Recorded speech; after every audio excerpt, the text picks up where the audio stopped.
Hopefully we can get through the halving tonight, get some slightly more positive news out of the Middle East, which would be fantastic. And I suspect that can then see Bitcoin start to retrend higher. I'm still looking for $150,000 by the end of this year. Standard Chartered Bank analyst has doubled down on their $150,000 Bitcoin prediction, reiterating that Bitcoin is still on track to reach $150,000 by the end of this year. These are his reasons why.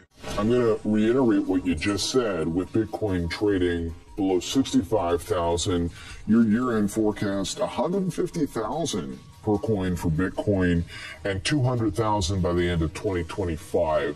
What are the specific reasons for your expectations that we'll see a notable lift from here?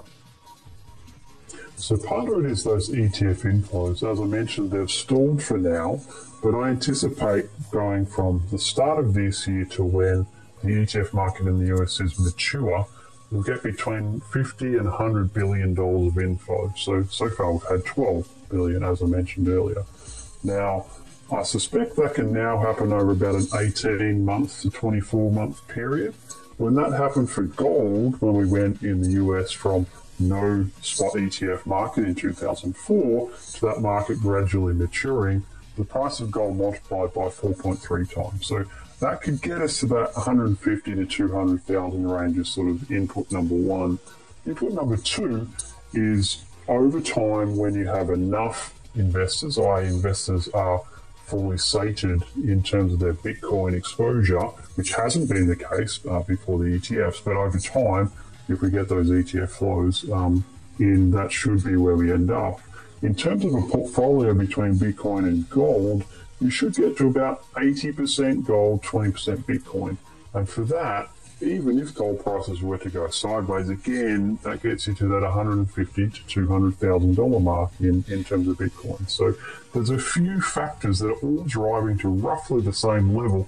I think medium term, if we get to 200,000, because of the institutional flows as well, it's much more likely that Bitcoin won't have a large retracement, which it did have in previous cycles. So, do you think that a 150,000 Bitcoin price by end of year, is this realistic?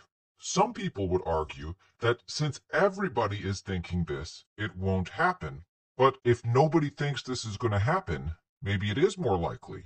Or maybe everybody thinks this is going to happen, so this is too conservative.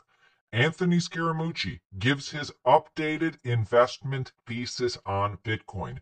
He thinks that a $150,000 Bitcoin price is likely, but his price prediction, is actually a bit higher. Interesting perspective. Listen. Bitcoin is on an adoption curve. If you go back to Web 1, Bitcoin is sort of in the 1999 point in the spectrum. And so just imagine where we went from Web 1 to where we are today. And so my point is you won't see this be a inflation hedge or a store of value, as other pundits are saying, until you get over 1 billion users. And so right now, it's going to be way more volatile than people like, and people look at it as a risk-on or risk-off trade until we get to that adoption curve. That's my point. And given the adoption curve, what do you see right now as the upside and number, and what do you see as the downside number, call it 12 months? Well, I mean, look, you could get shocks like wars, and you could get, God forbid, a terrorist calamity or something like that could take Bitcoin down 10 or 15%. But I think you have a heavy bid on Bitcoin because of the demand from the ETFs and from the eventual drivers of things like the wirehouses that will enter the space, as well as the 401k market. So I don't think you have 50% downside, but you could have 10 or 15% downside just because it's still a risk-on, risk-off asset. But long term, I think this thing trades to 170, possibly to $200,000, and that's consistent with where it's been over the 15 years of Bitcoin. Look, it's normal to be skeptical. If investing was easy, everybody would make money. Unfortunately, most people are going to buy the top. Here is a message from Anthony Scaramucci to all Bitcoin skeptics. I actually sent this video to my best friend who's also wondering about this. Watch. You guys have a lot of skepticism on the gas. I think the skepticism is well founded. I started out as a skeptic. I think what got me past being a skeptic is the notion that this is immutable. It's decentralized in a way that makes it very powerful. The network itself is scaling. And if you think about the way we treat money in our society over the last 5,000 years, Bitcoin checks all of the boxes. The only box it doesn't check is central bank manipulation, which I think it makes it way more powerful. And so at $1.4 trillion, could this trade to half the market capitalization of gold, where gold is $16 trillion today? We believe it can. We actually think it's going to go through the market capitalization of gold. And if you're making the point that the American owners in an ETF are not going to be enough to get it there, I disagree, because over time the acceptance regulatorily is going to allow people to put it in the portfolio. A 1% position in these global portfolios takes it there.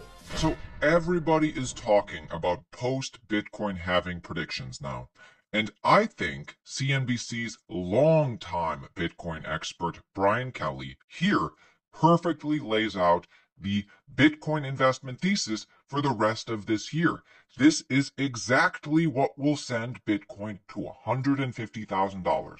Joining us now to talk about the effects of the halving on all things crypto is our resident Bitcoin aficionado, Brian Kelly. It's great to have you here. Good to so be what do you expect? Are we going to see another 450% rise after this halving, or does the effect sort of dissipate each time? So I think it's certainly the halving effect is going to dissipate. If you talk about how many dollars into the market this is, you're talking about last week it was about $60 million a day of sell pressure. That's now cut in half to $30 million a day. But you're talking about $1 trillion market, so it's very, very small. So I think if anything, it's going to be the psychological impact of it and the fact that we're all saying, hey, look at this 4-year cycle that we have out there. Probably what's more important, though, is when you get to see some of these bigger brokerage firms come online. So Morgan Stanley, UBS. Once they are online and they can have their customers start coming into Bitcoin, that's a lot of pent-up demand. What about with the ETFs? How does that change the game now? Because last halving, we didn't have ETFs. That's right. And I think actually it changes tremendously. That's why Morgan Stanley and UBS are so important, because up to this point, they have not been able to buy those ETFs. Their clients haven't been able to buy it. So if you think about it, you now have an asset with the most demand it's ever going to have, right? You've got all these people just able to come on, and supply has been cut. Coins on exchange are down, so you're having a whole bunch of pent-up and potential demand hitting lower supply. To me, that's the bullish setup for Bitcoin. Bitcoin is an easy 2 to 3x from here, yes, but now attention is starting to turn into the altcoin market. Brian Kelly gives his picks. What are some other ways that you're thinking about playing this? If you do take that 10 to 20 year view that it's going to be this ecosystem that's created, other than the ETF, other than buying Bitcoin straight out, what are some other things that viewers should look at? Yeah, so I would look at some of the other coins. So that would be Ethereum. Ethereum and Solana are probably the two that you could buy this cycle, because those are going to be the ones that the new financial system's built on top of. So decentralized finance, heard about DeFi. Those are the two that are really in the lead for building that. Ethereum and Solana are solid picks for sure. Guys, make sure you subscribe.